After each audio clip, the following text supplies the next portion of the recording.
Hello and welcome back to In-Comm Training Services YouTube channel. Today we're going to launch Challenge 5.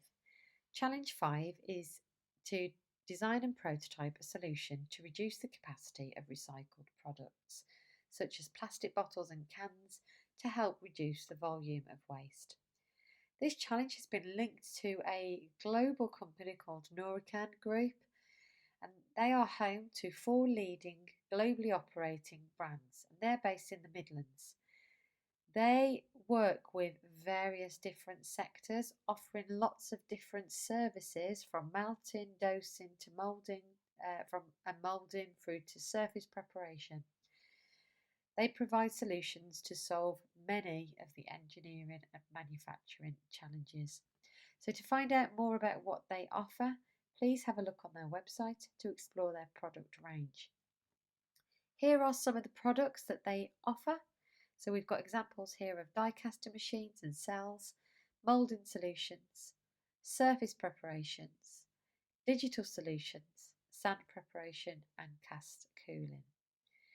Because the company are used to developing products linked to all engineering and manufacturing problems, we've linked it to this particular challenge.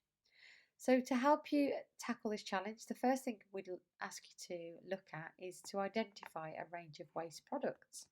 So you're designing a device to condense the volume of waste products to aid in helping recycle these products. So you might want to look at the range of shapes, volume, materials in the waste products in and around the home environment.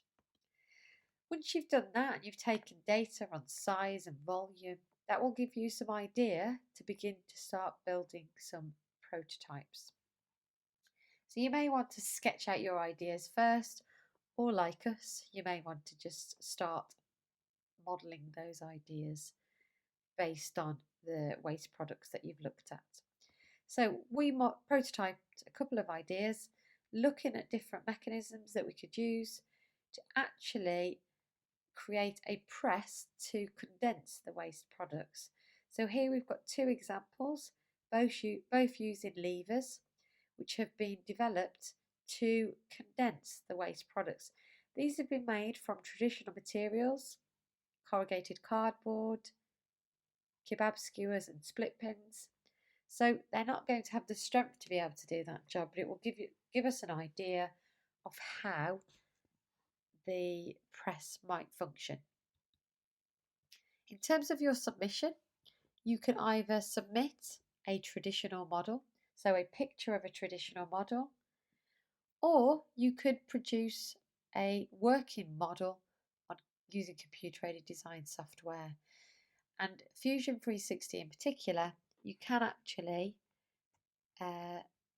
create a animation to show how the product works. So whatever your solution, you can submit it however you wish. We hope you enjoy exploring this challenge, and we look forward to seeing your